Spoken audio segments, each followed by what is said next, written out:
Hey there, I'm Sarah Thompson, 32 years old, and absolutely thriving in my marketing career. My husband Mike and I are living the dream in our cozy suburban home, a place we work our tails off to afford.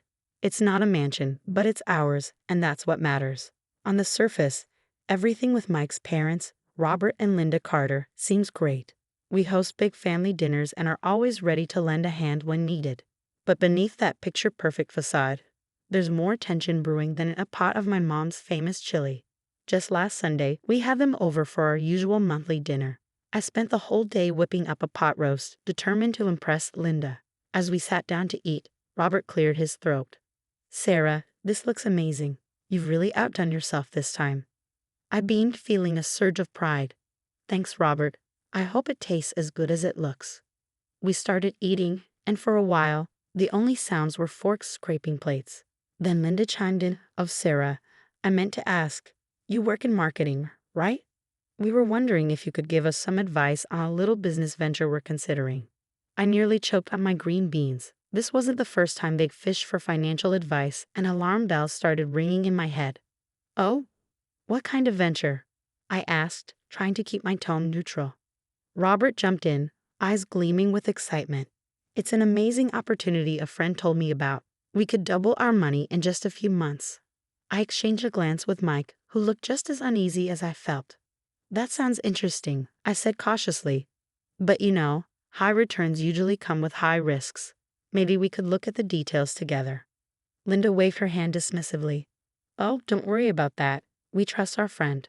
Actually, we were hoping you might help us out with a small loan to get started, just a few $1,000s. The pot roast suddenly felt like a brick in my stomach. This wasn't the first time they'd asked for money, and it always made me uneasy. But whenever I voiced my concerns to Mike, he'd say, "They're family, Sarah. We have to help out when we can." I forced a smile. "Why don't we discuss this after dinner? Let's enjoy the food while it's hot." But as the evening wore on, I couldn't shake the feeling that something was seriously wrong. I told myself I was overreacting. They were family after all. What could possibly go wrong? Little did I know that uneasy feeling was a warning of the storm about to hit our lives. If only I had listened to it sooner. It was just another Tuesday when my world came crashing down. I was deep into a marketing campaign when my phone rang. The caller ID showed it was our bank. Weird, I thought, but I picked up anyway. "Mrs. Thompson, this is Jerry from First National Bank. I'm calling about your missed mortgage payments." I nearly dropped the phone. "Missed payments? There must be some mistake. We've never missed a payment in our lives." Jerry's voice was sympathetic but firm. "I'm afraid there's no mistake, Mrs. Thompson. You're 3 months behind." My head started spinning. I thanked Jerry and immediately called Mike. "Honey, we need to go to the bank." "Now?" An hour later, we were sitting across from a bank manager, staring at documents we'd never seen before. My stomach churned as I recognized the forged signatures, a crude imitation of our own. "This can't be happening," Mike muttered, his face pale. Over the next few days, we pieced together what had happened. The trail led straight to Robert and Linda. They had somehow used our house as collateral for a massive loan, then defaulted on it. When we confronted them, it was like a scene from a bad movie. We stood in a living room, the air thick with tension. "How could you do this to us?" I demanded, my voice shaking with anger and disbelief. Robert at least had the decency to look ashamed. Linda, on the other hand, was all indignation. "We had no choice," she cried. "It was a foolproof investment opportunity. We were going to pay it all back before you even noticed." I couldn't believe what I was hearing. "Foolproof? You put our home at risk for some get-rich-quick scheme." Mike, usually the calm one, was seething. "Do you have any idea what you've done? We could lose everything." Robert tried to placate us. Now, let's not overreact. We can fix this. We just need a little more time." I cut him off. "Time? You've had months. The bank is talking about foreclosure, for God's sake." Linda had the audacity to look offended. "Well, if you had just loaned us the money when we asked, none of this would have happened." I saw red. "Are you seriously trying to blame us for your fraud?" Mike put a hand on my arm, his voice dangerously quiet. "I think we're done here. We'll be talking to our lawyer. Don't contact us again." As we left, I felt like I was in a daze. How could the people who were supposed to love us betray us so completely? Back home, the reality of our situation hit me like a ton of bricks. Our dream home, the one we'd worked so hard for, was at risk because of their greed and stupidity. I broke down, sobbing in Mike's arms.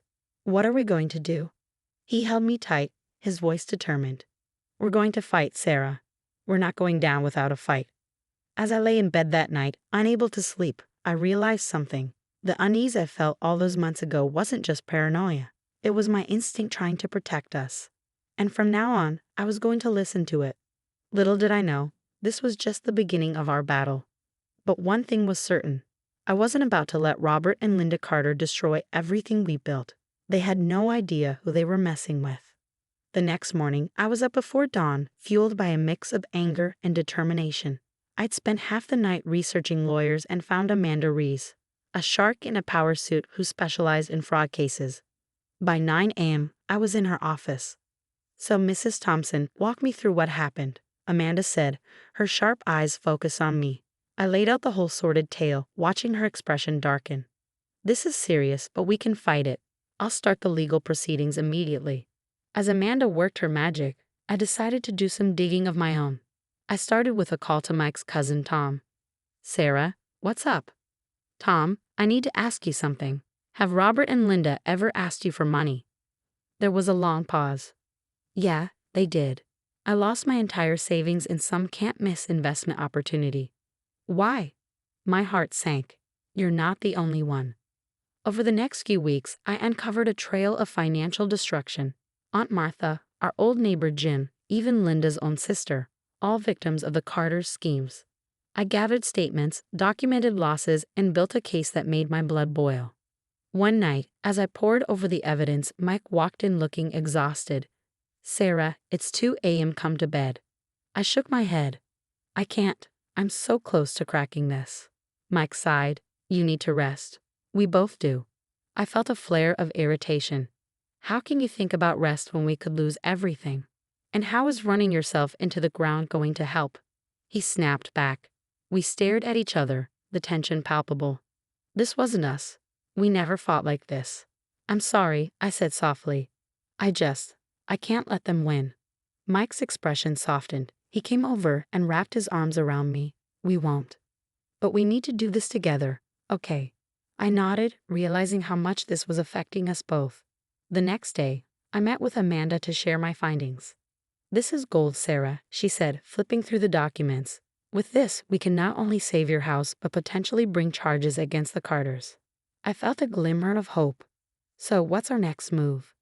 We gather all the victims, strength in numbers, and then we go after the Carters with everything we've got. I spent the next few days reaching out to everyone Robert and Linda had swindled. It wasn't easy. Some were ashamed, others afraid, but slowly they came around. We held a meeting at our house. The living room was packed, the air thick with shared anger and pain. They took everything from us, Aunt Martha sobbed.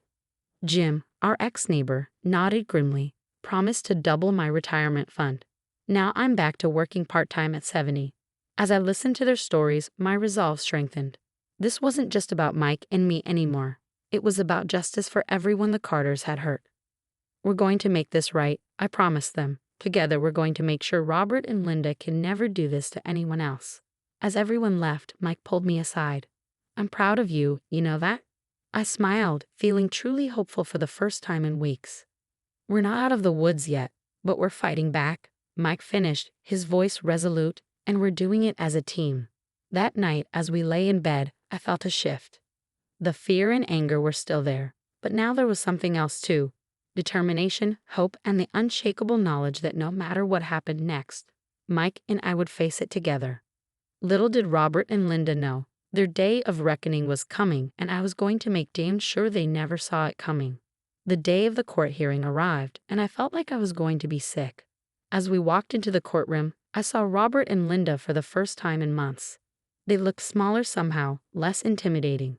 Amanda squeezed my arm. You've got this, Sarah. Just tell the truth. As I took the stand, I locked eyes with Linda. She looked away first. Mrs. Thompson, can you tell the court what happened? I took a deep breath and laid it all out. The forged documents, the unauthorized loan, the years of manipulation. With each word, I felt stronger. And it wasn't just us, I concluded. They've been doing this for years to countless others. The defense tried to paint it as a misunderstanding, but Amanda was relentless. She brought forward victim after victim, each story more damning than the last. Halfway through the proceedings, a commotion erupted in the gallery. A man I didn't recognize burst in, waving papers. "Your Honor, I have information relevant to this case." Turns out, karma had perfect timing. The Carters' foolproof investment had just imploded spectacularly, taking what was left of their money with it. As the judge reviewed the new evidence, I watched Robert and Linda crumble. It was over, and they knew it. The verdict came swiftly. Not only did we keep our house, but Robert and Linda were facing serious jail time and multiple lawsuits. Outside the courthouse, Mike hugged me tight. "We did it, Sarah. It's over." But it wasn't over, not really. As we drove home, I couldn't shake the faces of all the other victims. "Mike," I said suddenly, "I want to start a support group for people like us who've been victims of financial fraud." He smiled. "I think that's a great idea." Over the next few months, we rebuilt our lives. We cut all ties with Robert and Linda. Last I heard, they were serving time in separate prisons. Good riddance. Our support group grew quickly. Every week, we'd meet in our living room, the same room where this whole nightmare started, but now, instead of tension and betrayal, it was filled with hope and healing. One night, after everyone had left, Mike found me staring out the window. "Penny, for your thoughts." I turned to him, feeling a wave of gratitude. I was just thinking, as horrible as this all was, I'm almost glad it happened. He raised an eyebrow. "Really?" I nodded. "It taught me to trust my instincts. It showed me how strong we are together. And now we're helping others." "That's pretty amazing, don't you think?" Mike pulled me close. "You're pretty amazing." As we stood there in the home we fought so hard to keep, I realized something. The Carters had tried to take everything from us, but they failed. In fact, they'd given us something invaluable. The knowledge that we could face anything as long as we faced it together. Life isn't always fair. Sometimes the people who should love you the most end up hurting you the worst. But here's what I've learned. It's not about avoiding betrayal. It's about how you rise above it, how you take that pain and turn it into something meaningful. And that's exactly what we did, one day at a time, one person at a time. We're making a difference, and honestly, I wouldn't have it any other way. If you were in my position, would you have ever considered forgiving Robert and Linda for what they did? Is there a line that, once crossed, makes reconciliation impossible, even with family?